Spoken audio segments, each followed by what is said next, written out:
friends, Coach Bob with you today, and today, welcome to another Worship on Wheels.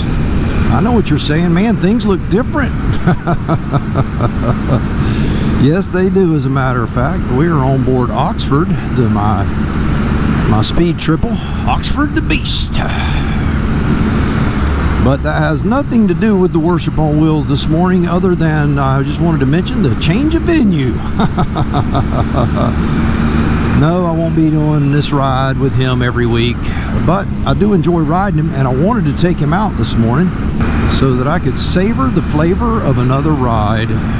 Yes, man, it is a beautiful morning here in Tallahassee, Florida, and I hope that you're doing well as life unfolds for you. Oh yeah, here we go. Here we go. Oh yeah.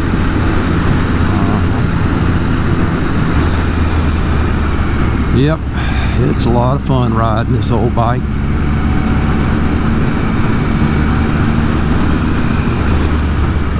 There we are, catch the old minivan and the school bus.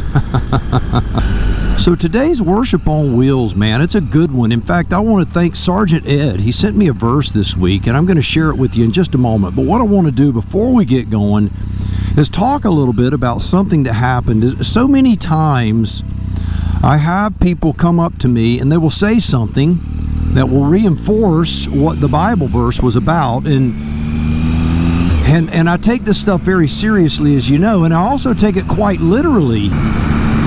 So I had a kid yesterday, we were working out, and he's a newbie. Very athletic kid, lean, muscular, just a nice young man.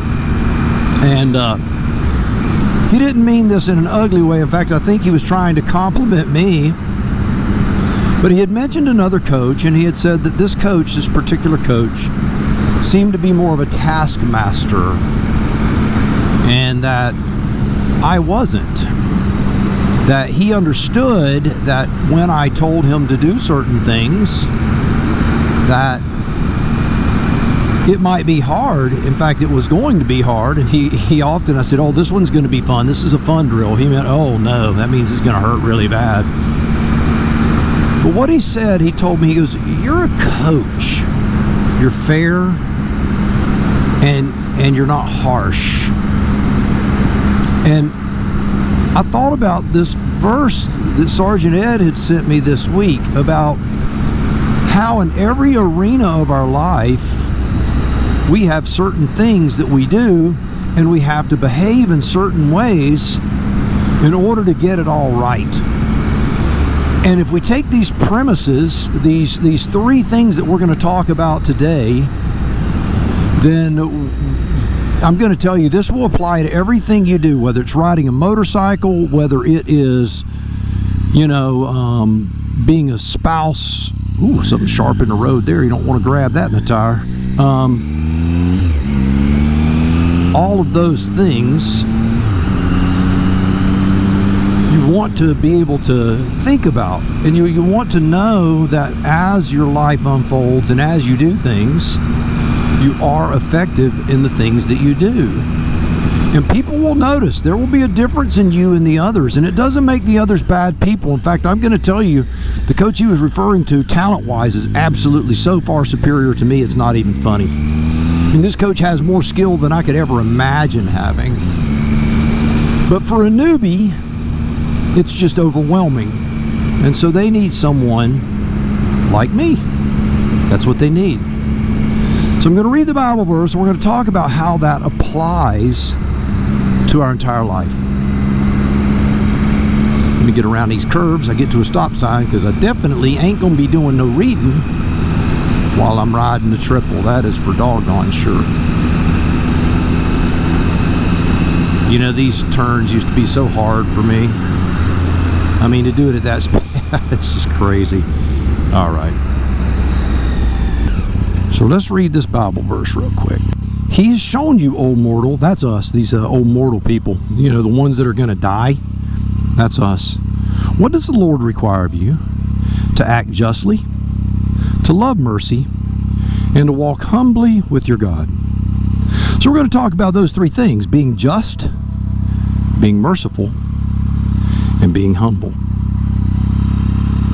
Wow, there's a lot there, isn't there? Man, there's a lot there. This could be a Worship on Wheels 3-hour sermon 5-part series. So let's start out with just. You know, we get our word justice from that, and we talk about being just, being fair. You know, one of the hardest things that we have to do in our life is to be fair, because we all define fair differently, right? Because what's fair to me might not seem fair to you. If I'm really gifted at something, it may come very easy to me. Something that is easy to you, I may be going, well, it's unfair that you have an advantage at this. You know, you grew up riding motorcycles, so you're better than me. It's unfair. That's not fair. So fairness is a very difficult concept for us humans to grab a hold of. We want to be fair in everything that we do. We have to set a standard, and that standard is this.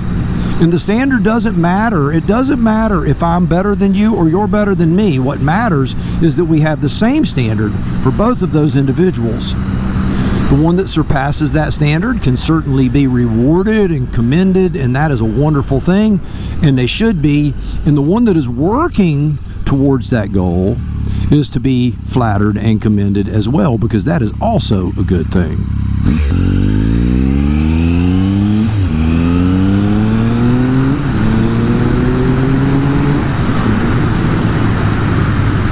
So being fair can sometimes be difficult. It can sometimes be very difficult as we go through this life, you know, treating others fairly.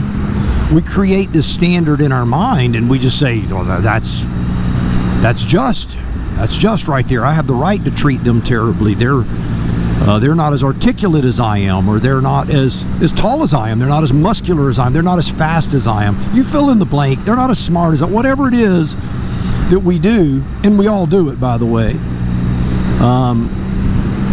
we have to cast those things out. We have to be just and not think that everyone is us, because they're not us. So find that standard. I've found that the standard that I utilize is in the Bible. If I know my verses and I know I've written them on my heart, we talked about that one, last week, how the Bible is a lamp to my feet, you know, a light to my path. I can act justly if I know the standard. You know, as humans, God knows this as well. When we act justly, guess what? We're gonna mess up. And that's why he says, and mercifully. We have to do it with mercy, because sometimes we're going to mess that standard up. You know, do you remember the game when you were a kid? You put your hand, you put it in the other person's hand, you bend their hand backwards, and then they bend your wrist back and it will hurt, and you go, mercy, right? And they let go, and it wouldn't hurt anymore. Well, oftentimes when we're executing just behavior, we hurt people. We bend that old wrist backwards, and we got to show mercy. We got to show mercy. There's more than just holding the standard. If you just hold the standard, you're no more than a bullwhip with a razor blade on the end of it, man. You've got to be merciful. Merciful. You know, that is the one thing that I would say is lacking in society today, and there are many things, but one major thing is mercy. People aren't merciful anymore. They want to stick the knife in and twist it, you know, with a family member that might have wronged you, or any of that stuff. You just want to get them back. That's not the way to be. That's not merciful. So we have to show mercy even when we're right. In fact, especially when we're right. Because honestly, unless you are in a position of authority over someone, normally, you're not having to show mercy. They're going to be showing mercy to you because they're going to be in a position of authority over you. The guy that's breaking your wrist is not saying mercy. You are. So when you're in that position of authority where you're overpowering that individual, when you're right, when you're wrong, all of that, you have to be merciful. You have to be merciful. Now the last thing, man, and you talk about another thing that is lacking in our society, and walk humbly with your God. Wow. Oh man, I could talk for days about that. What does humble look like? Is humble weak? I don't think it is. You know, in fact, I don't like athletes who brag on themselves. I never really have. It's just one of those things. I know Muhammad Ali was an exceptional boxer. I just didn't like him. I'll just be honest with you, because he always ran his mouth. Could he back it up? He could. He absolutely could. The braggadocious, over the top, I don't like that. I just don't like it. And you know what? I think that's an ugly part of human nature. I need to turn around, right? Yeah. All right.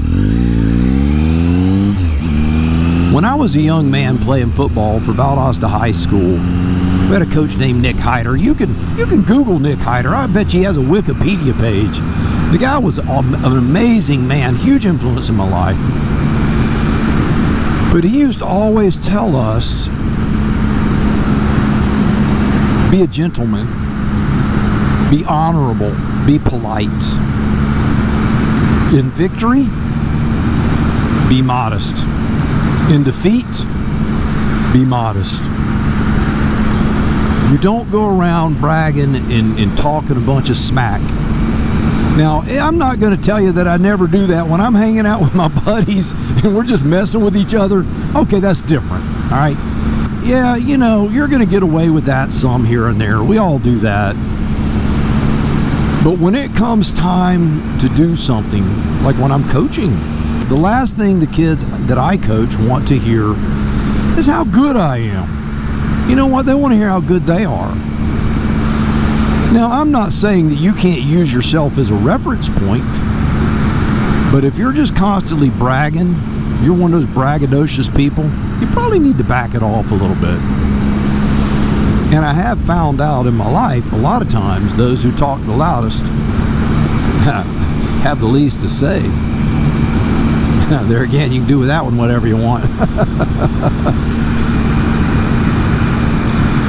But I don't think that it's happenstance that I ended up being a coach and carrying those attributes. It's not coincidence that I have those attributes. Nick Hyder, a man that's been dead a long time, taught those attributes to me. Not by telling me about them, by doing them. Yep, the old-fashioned way. It's pretty crazy, isn't it? So remember, justly, mercifully, and humbly. You know, it also talks about walking, not just walking humbly, but also walking humbly with your God. The reason that's put in there is God does tell us that we are mortals and that we need His guidance. We need to walk with Him and be a light to others. Remember, I'm not God and you're not God. He is. Position's already taken, and I sure am glad it is.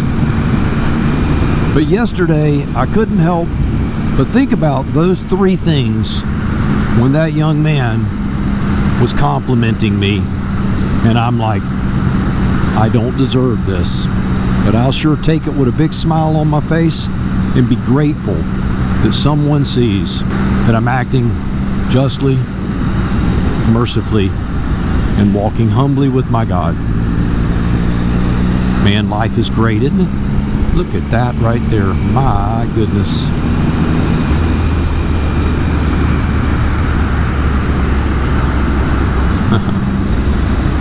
Well, friends, I hope today you know something. I hope you know that you, yes you, you are loved, and so am I. That's really good news, by the way. Now you know what you got to do. You got to go change the world. We'll see you on the road real soon. God bless.